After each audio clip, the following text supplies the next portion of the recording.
Hi, I didn't see you there. I was just reading my book about Civil War doctors. Let's explore this topic, shall we?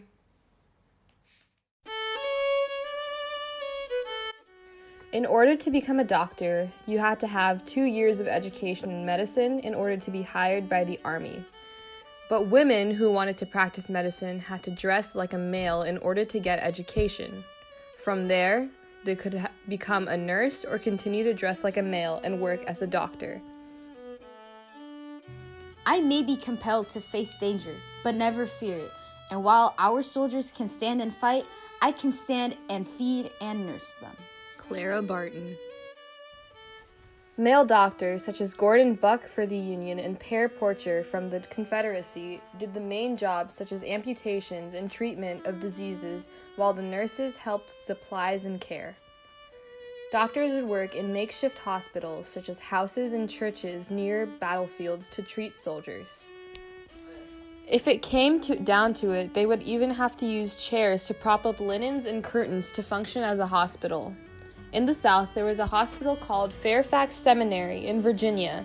There, they had 14 medical students who had to treat 1,700 soldiers over the course of the Civil War.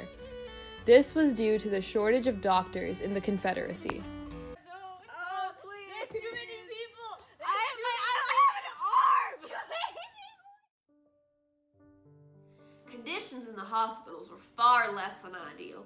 Because medical hygiene wasn't really understood in the beginning of the war, supplies were never cleaned. Linens and bandages were often reused without being washed, and tools were never cleaned at all.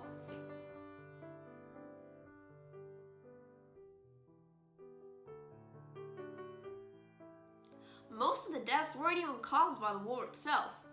They were caused by the conditions. Looking back, it's a surprise any of them even survived at all. On his many tours of improvised hospitals, the great American poet and Civil War nurse Walt Whitman noted in his memoir the disorderly deaths and waste of early Civil War medicine. At the Camp Hospital of the Army of the Potomac in Falmouth, Virginia in 1862, I saw a heap of amputated feet, legs, arms, hands, and a full load for a one-horse cart and several dead bodies lying near.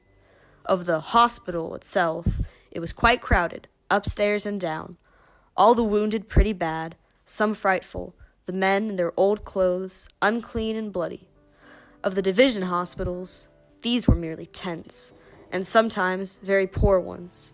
The wounded lying on the ground, lucky if their blankets are spread on layers of pine or hemlock twigs or small leaves.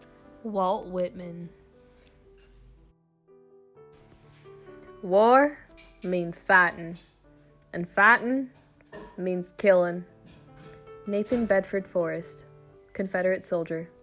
However, most of the killing wasn't done by battle. Most of the causes of death were disease-related rather than battlefield-related. Of the 620,000 soldiers killed, only 205,000 died of battle-related injuries, while the rest had succumbed to disease. So what's going on here at this hospital? Well, about 22% of the soldiers here are being affected by some kind of fever, and 3% are being affected by pulmonary diseases. So how many people do you think will die? About 225,000, I think. So what kind of tomfoolery is going around in this hospital?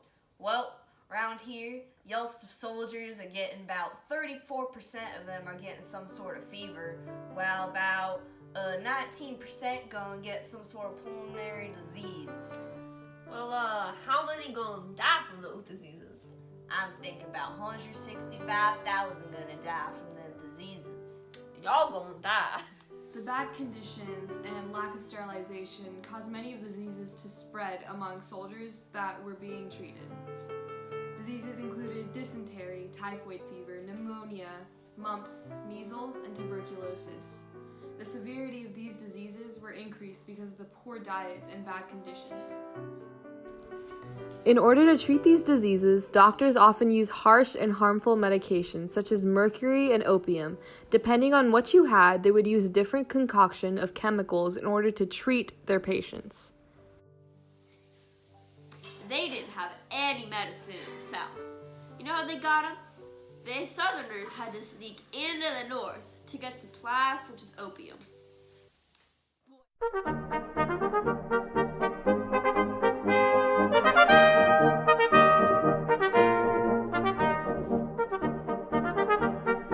If you thought the treatment of disease was bad, wait till y'all hear about amputations.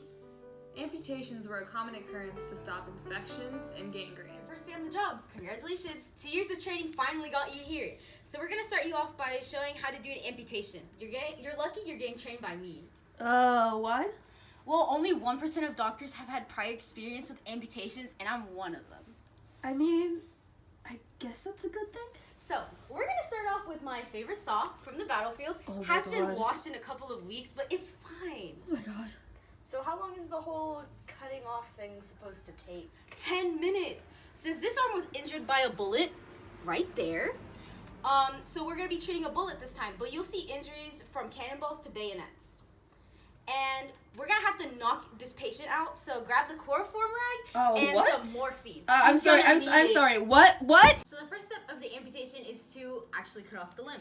So since we're dealing with the arm, we're just going to go straight down, back and forth motion until it pops right off. So what do we do with that limb right there? We just throw it out the window.